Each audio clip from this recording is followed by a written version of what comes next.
En manchette aujourd'hui, la juge ordonne un procès pour James Testa et comment l'interdiction du cellulaire en classe va s'articuler. Le TVA Nouvelle Midi commence maintenant.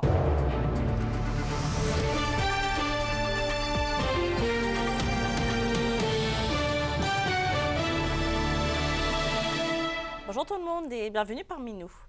James Testa qui fait face à 33 chefs d'accusation, dont certains de traite de personnes et d'extorsion, subira son procès. C'est la décision rendue en tout cas cet avant-midi par l'honorable juge Nathalie Sanson.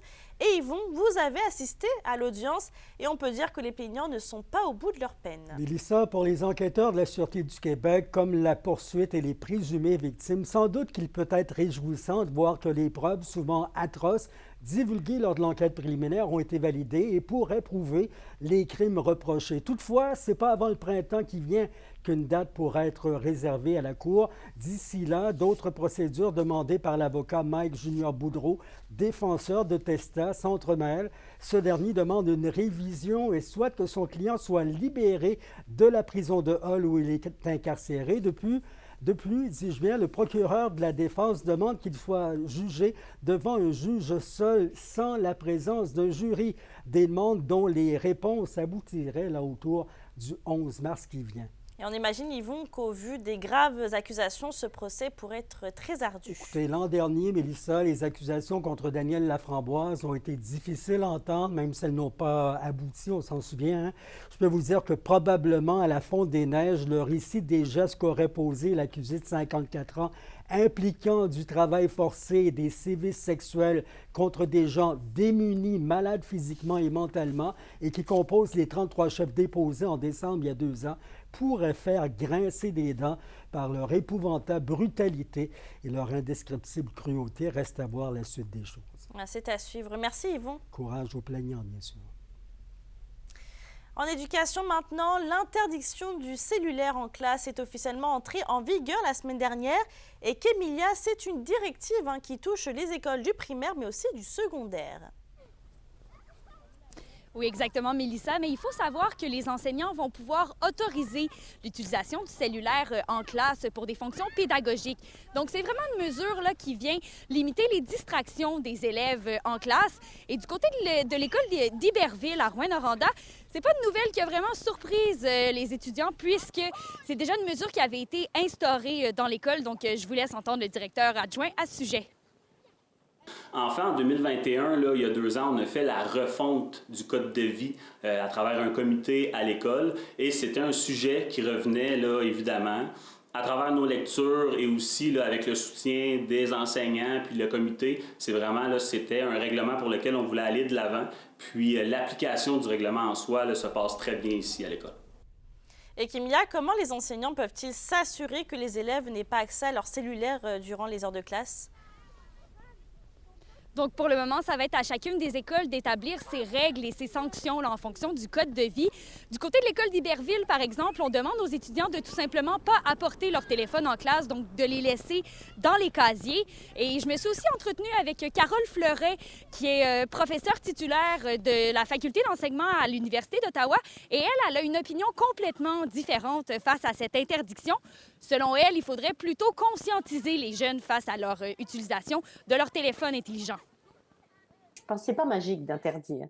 Je pense que le gouvernement est passé par là. C'est une façon de couper court à justement toutes les tergiversations qu'il peut y avoir sur l'usage des téléphones, la gestion excessive des profs qui disent souvent qu'ils ont l'impression de faire la police, etc., etc.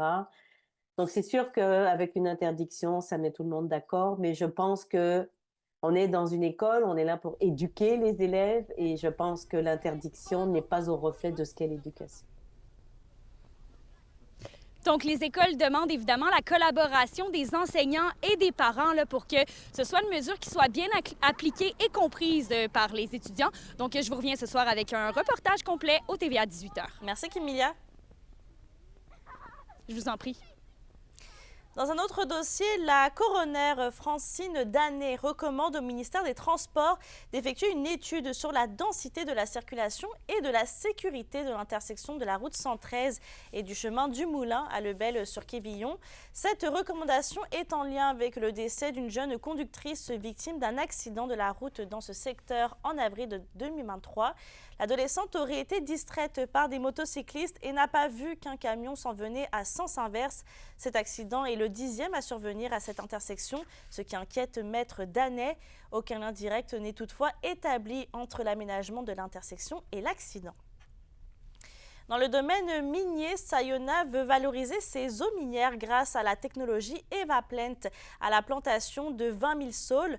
Ce projet, en collaboration avec l'entreprise Rameau, est axé sur l'économie circulaire et le développement durable au site du complexe Lithium Amérique du Nord à La Corne. Il vise entre autres à valoriser et réduire le volume d'une portion des eaux minières générées par le complexe LAN. Dans cette première phase, le système permettra de valoriser près de 3100 mètres cubes d'eau minière et de capter 16 tonnes de CO2 équivalent par année. Les travaux ont débuté à l'été 2023 au complexe LAN en vue d'une mise en marche dès le printemps 2024. On passe en santé, moins d'1% des personnes âgées au Québec ont reçu le vaccin contre le virus respiratoire syncytial. Selon les données du ministère de la Santé obtenues et dévoilées par le quotidien La Presse, il s'agit de 6 000 personnes de 60 ans ou plus à travers la province. Le ministre de la Santé, Christian Dubé, a d'ailleurs lancé l'invitation à la population et de se faire vacciner, et ce, peu importe la forme du virus respiratoire. 1,7 million de Québécois ont reçu un vaccin contre l'influenza entre le mois de septembre et le 7 janvier. Et pour ce qui est du vaccin contre la COVID-19, c'est un peu plus d'1 million de personnes qui l'ont reçu. La question du jour TVA, une présentation de Mobilier Bélan qui vous offre depuis plus de 50 ans un service de qualité et un grand choix de matelas, mobilier, électro au prix compétitif que vous recherchez. À la question du jour, on vous demande, êtes-vous vacciné contre les virus respiratoires? Pour voter et commenter, rendez-vous au tvaabitibi.ca.